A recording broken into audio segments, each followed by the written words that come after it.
Hello বন্ধুরা, তোমরা সবাই কেমন আছো? আমি তো খুব ভালো আছি আর আশা করছি তোমরাও খুব ভালো আছো। এখন তো বাইরে প্রচুর গরম পড়ে গেছে, মানে এখন যা পাওয়া যায় তাই মনে হয় যেন খেয়ে নিই, আর ইচ্ছে করছে না কিছু ভালো খেতে। তাই এই গরমের সময় মাঝে মধ্যে একটু চটজলদিভাবে খাবার বানিয়ে নিয়ে যারা একটু স্ন্যাক্স সন্ধ্যের টাইমে, তাই মনে করলাম আমি এঁচড়ের চপ। তো তোমরা পদ্ধতিটা পুরোটা দেখতে থাকো এবং বলো কেমন লাগছে। তো প্রথমে আমি এখানে একটু এঁচড় নিয়ে নিয়েছি। সেই এঁচড়টাকে আমি ভালো করে ধুয়ে পরিষ্কার করে নিয়েছি এবং এটা আমি একটু নুন আর একটু হলুদ দিয়ে জলেতে সেদ্ধ করে নেবো। বেশি সেদ্ধ করতে হবে না, কিছুটা সেদ্ধ করে নিলেই হবে। তবে দেখো আমি এখানে সেদ্ধ করে রেখে দিয়েছি এবং তার সাথে সাথে আমি নিয়েছি আলু।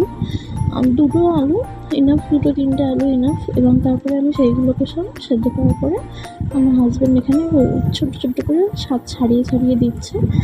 এবং তারপরে আমি নিয়ে নিচ্ছি একটু বাটিতে বেসন, কিছুটা পরিমাণে নিয়েছি কারণ এর লেয়ারটা একটু ডিপ হবে সেই জন্য। বেসনটাকে আমি ভালো করে নুন আর হলুদ দিয়ে ভালো করে ফেটিয়ে নিয়েছি এবং এর মধ্যে আমি একটু গরম তেলও দিয়েছিলাম। সেই তেলের দেওয়ার জায়গাটা আমি মিস করে গেছি ক্লিপটা তুলতে, তো তোমরা একটু ওটা মনে করে দিয়ে দিও। তারপর বেসনটা ভালো করে ফেটিয়ে নিয়ে কড়াতে গরম করেছি তেল এবং মশলাটা কষার জন্য প্রথমে দিয়ে দিয়েছি কড়াইয়ের মধ্যে পেঁয়াজ কুচিটা দিয়ে অনেকটা পরিমাণে পেঁয়াজটা একটু দিলে টেস্টটা বাড়বে, যেহেতু জানোই এঁচড়কে আমরা এক ধরনের মাংস হিসেবে ধরে থাকি, গাছ পাখা বলে থাকি।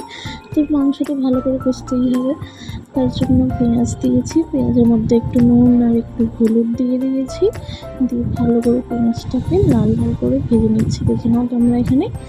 এবং তোমার যদি কিছু প্রবলেম হয় আমাকে কমেন্টে জানাতে পারো যে এই জায়গাটা আমি বুঝতে পারছি না, আমার তো একটু ভুল চোখ হতেই পারে।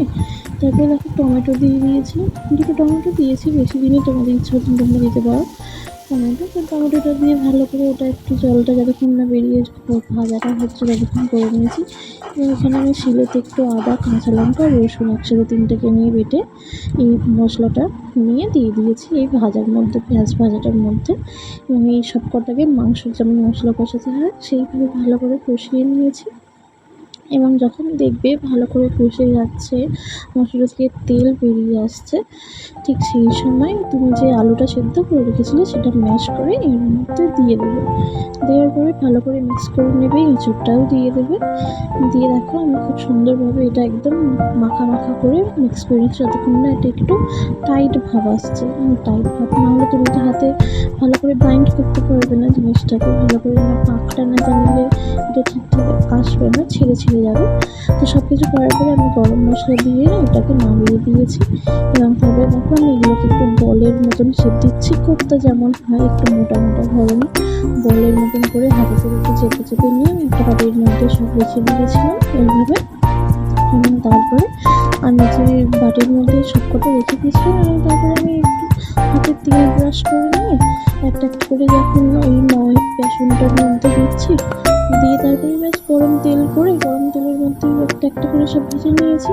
দেখতেই পাচ্ছ আমি এখানে একটু লাল লাল করেই ভাজছি, তোমাদের যেটা মনে হবে তোমরা সেরকমভাবে ভাজবে।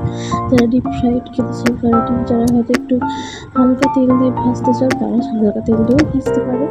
এবং এরকমভাবে আমি এক এক করে সব কটাই করে নিয়েছি একসাথে। তোমাদেরকে আর ভিডিওতে দেখাতে পারিনি, আমি একটা হাতে যেহেতু ফোনের ক্লিপগুলো নিয়ে আমি একাই রান্না করি, মানে একটা আমার ভিডিওতে ধরতে অসুবিধাই হয়, তোমরা একটু ম্যানেজ করে নিয়ে বুঝতে পারছো দেখে। এবং এরকমভাবেই করে ফেললাম আমরা খুব সহজে করে এঁচড়ের কোপ্তা।